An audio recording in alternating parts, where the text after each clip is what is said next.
Hey. Hey. So, how powerful was today? So, I'll start off. So, Okay. I created two massive results today, Yay! perhaps even more. Well, I guess three massive results. So, I did a pro bono coaching session that was awesome. And not only did we clarify, like, what the heck this person's business is going to be, but we basically outlined the whole brand strategy as well as the marketing strategy for how they're going to grow, how they're going to build this, what they're going to do.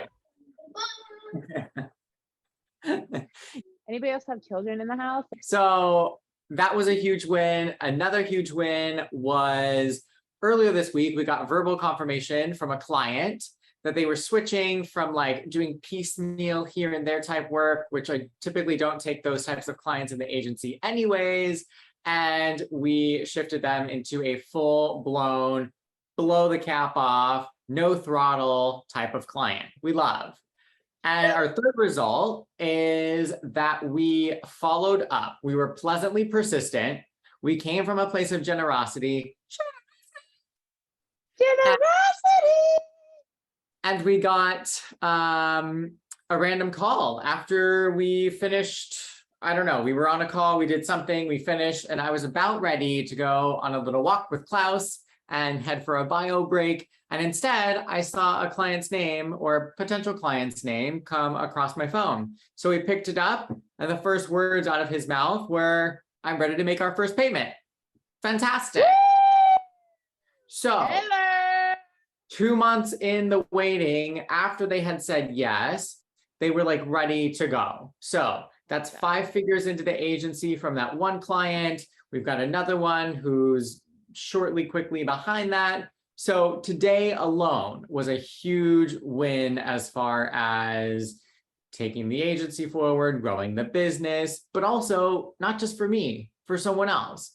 So it's a firm reassurance that if you stay in the mode of growth, if you stay in the mode of possibility, we gotta have some kind of possibility, like some kind of possibility. Your thing. Hello, you beautiful possibilities. Welcome to Mindset with IR Transformation and Coach Leonard. Today, I created possibility of having things that I need to accomplish the goals that I am given the duty to do through being in a shift. I had to shift because my mindset was so small on this. I was stressing out so badly on something that was so small, and it was about money. And let's be real, guys, like money is the easiest thing to get. We live in a world in the capital of money. They literally print money.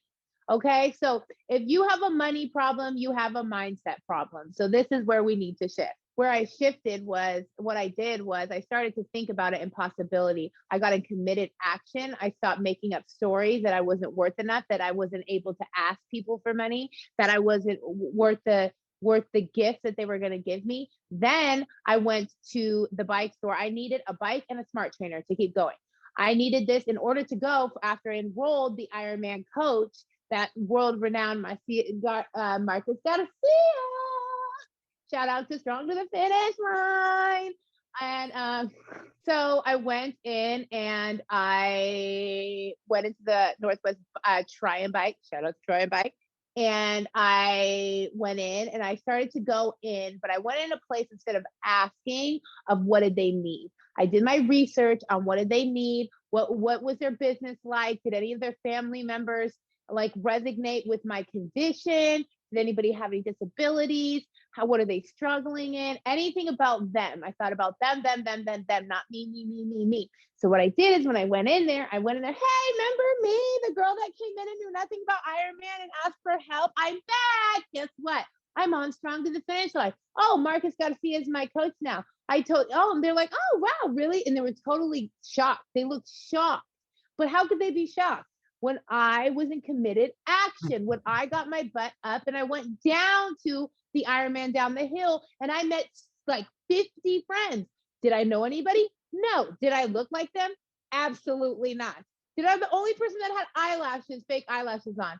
Yes, I did. But trust and believe, I learned everything I needed to learn in that short amount of 4 hours with no cell phone service and no battery to record and post on my Instagram. Anyways, so then I'm at the bike store and I'm telling him about this. Huh? Oh no. Yeah. Oh no. We can't post. Oh no. Oh no. Oh no. So then I went to the bike store and I started asking him, I said, hey, so yeah, I need a bike and a smart trainer. How much is it going to cost me? This is my intention and this is my mission. And so I had to get them to believe in my mission, but first I had to get to know them and what they needed. Then I was like, so like, you know, how's your social media? So yeah, I'm a marketer in marketing. Oh, I don't got a degree in marketing at all, but I know how to run social media. It's like, yeah, you know, we don't really do social media. It's like, yeah, I couldn't really find you guys on there or anything or tag you. Can I tag you? Can I put you on there? Yeah, we've been looking for somebody, but it wasn't in our budget. Our last owner didn't really like it. So then the wheels started turning. I was like, oh my gosh, bingo, they need somebody. Me, pick me. So I was like, well, yeah, I could totally help you with that. I could totally do that. I could totally like fix it for you, like generosity. Generosity. Yeah, I think possibilities and generosity always get this. It's like when one person, like word of the week, and like you're in 3rd grade and everyone claps when you hear the vocabulary word. Exactly. So I got up and I thought outside the box.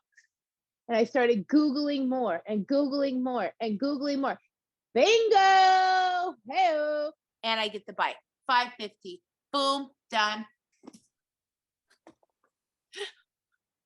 Oh, I'm just into this story. I'm like, what? I'm like, I'm in my story, but I'm telling you this story. I like that story because it has meaning behind it. And the story and the meaning behind it is that when you're in full committed action, when you let nothing get in your way, when you possibilities are limitless, when you put yourself out there in authenticity, you are able to create things beyond your imagination and beyond what you think you can do. Like that's what I'm all about. We're all about is creating possibility and going beyond the boundaries and breaking those, shattering those conceptions of, oh, I'm not worth asking for this, and what you truly believe. When you start to interrupt those patterns and break those patterns, and you start to really, really, really live in your being, that's when you finally get what you want. it's the concept of what you desire versus what you feel you're worthy of having. So think about that. I can desire to have a Maserati. I can desire to have a private jet. I can desire to have a $10 million home. I can desire to have X, but if I only believe that I'm worthy of an apartment, or if I only believe that and there's nothing wrong with an apartment, that's not my point. Stay with the idea of what I'm sharing. Stay with the message of what I'm sharing. If you have the expectation, you have the desire for something grand, but in your being, you only feel that you're worthy for something less than that. The example that came from someone in my network was that she wanted a lake house. Her and her partner wanted a lake house. Wanted it, thought about it, conceptualized it, but never believed that it would come true.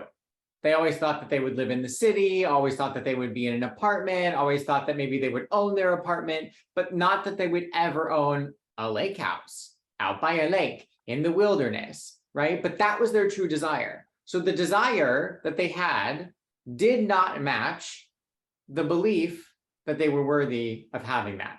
So when that shifted, the action that is taken is intensely different. You start to not live in a story. You start to not live in the limitations that you've set for yourself, but instead think about how is that possible? And maybe the road to get there is not step 1, 2, 3, boom, lake house, but maybe it's step 1, 2, 2.5, 1, 2, 3, and you navigate and you meander a different way. But at the end of the day, you're still getting what you feel that you desire, as long as your belief is aligned with that. So today we're talking about breaking the patterns that are holding you back from your true self. Yeah. Okay, so where's that showing up in your relationships? Because if it's showing up in your relationships, you don't feel like you're worthy to have an amazing partner, great. Then you're not showing up when you go out to meet people. You're not showing up online. You're not showing up as a human in the grocery store, in the, when you're waiting for your car to be repaired. Worthiness of having your own business. So I thought that when I was a 9-to-5 employee inside a law firm and I was working the corporate grind, I was like, I was still me, right? I was still showing up powerfully. That's why I always typically held leadership positions. That's why I had those types of roles, and I could enroll the people around me. I could command the respect that was deserved. That's why I had that level of influence up the management chain and down with the peers. I never worried about influencing up or down because I was just me authentically. And that was what was expected. However, I did not believe in myself to show up in my full power. So I stayed in that role longer than I should have. And then when I left there, I went into a business partnership and had a consulting firm with bozos who had no business being consultants. But I was scared to do it on my own because I did not think that I was worthy of piloting my own plane. And I'll tell you from personal experience, it's not always a walk in the frickin' park. But you know what? That's fine. Neither is life. But now I'm very aware of that. And I'll catch myself because I'm aware. So we would have a topic like awareness, owning your power, whatever. I think worthiness is a good one because I could do worthiness of having a healthy relationship with your body. And how that impacts having like relationships. If you talk about that relationship with business, with worthiness, you can talk about that. And I can intertwine some things too, because you have to have a relationship with yourself, just like you have to have a business and the worth in order to have that relationship with your body that's healthy. I mean, how many millions of times have I had an unhealthy body dysphoria, bulimia, everything I went through, a very unhealthy relationship with my body because I didn't feel worthy. How many restrictions have you guys all had or been introduced to, or diets or this or that or apps or pills or juices or detox or whatever that restricts you from eating real food?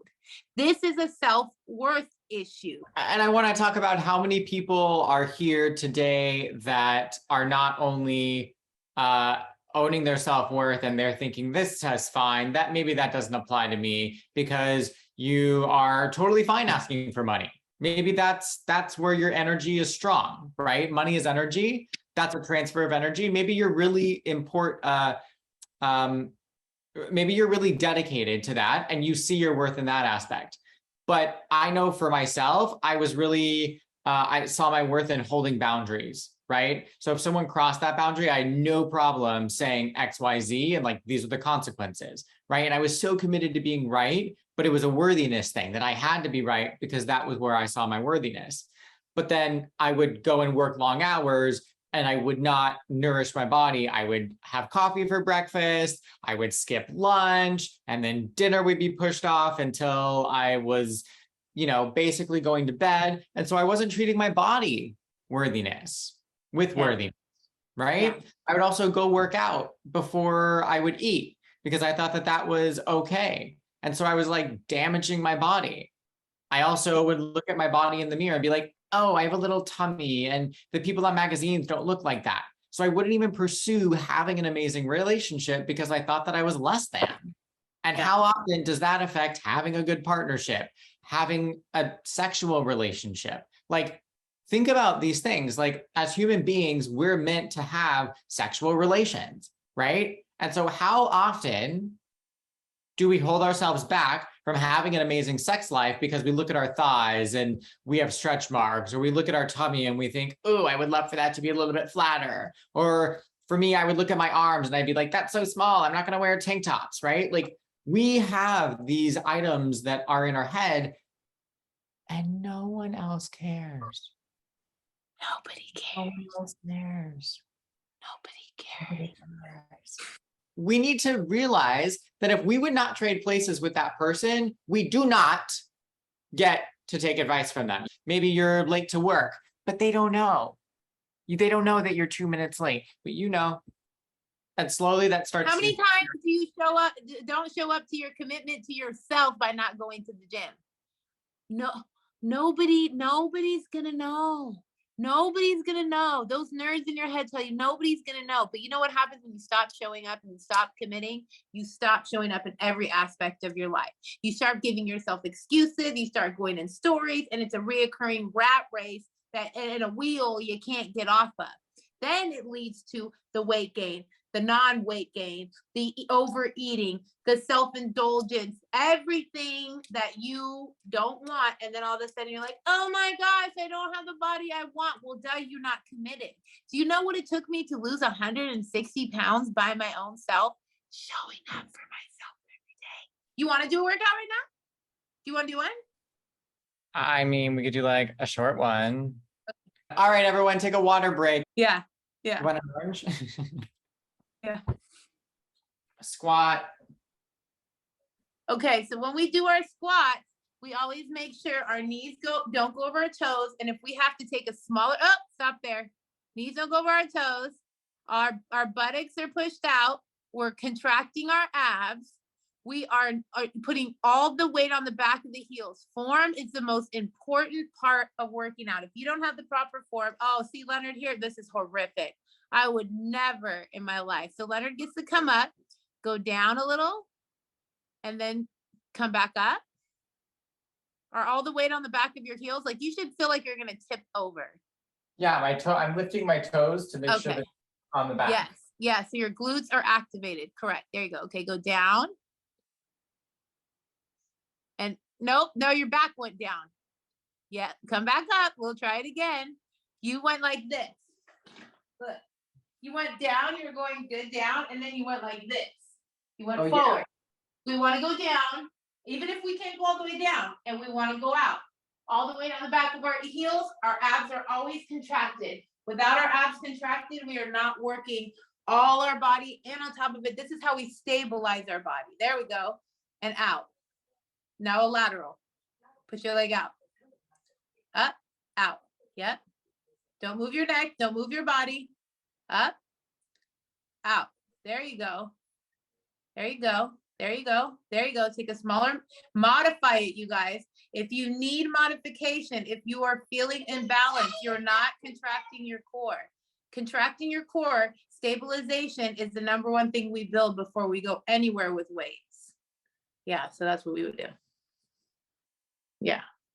Wait, so my knees are not supposed to go past my toes? Knees never go past the toes. And we want to know why, people? Because we will thrash our knees.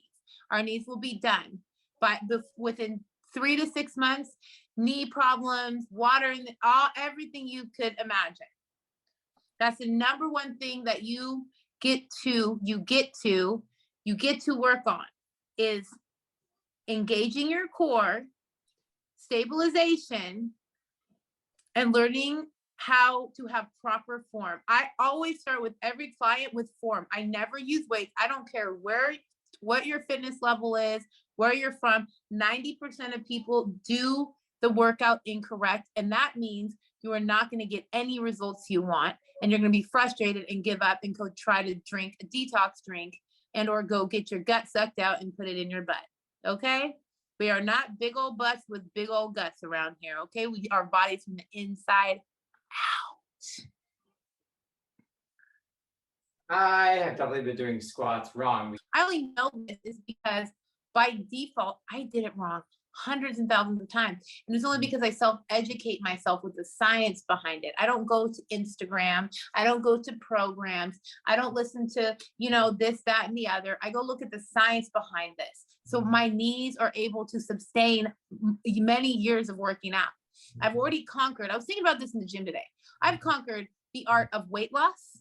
I've conquered the art of weight gain. I've conquered the art, this is personally, of of lifting weights. I've conquered the art of HIIT training. Now I'm conquering the art of endurance training. After that, I don't know what else I could conquer. So that being said, is that I eat. We'll come up with something. Yeah, I'm sure. Like Pilates is the only thing I haven't conquered, but I don't really. Well, like, what about like breath training when you are like swimming or going up a mountain and you're for like, lack sure. of oxygen? Yeah, that's something. There's always the next level.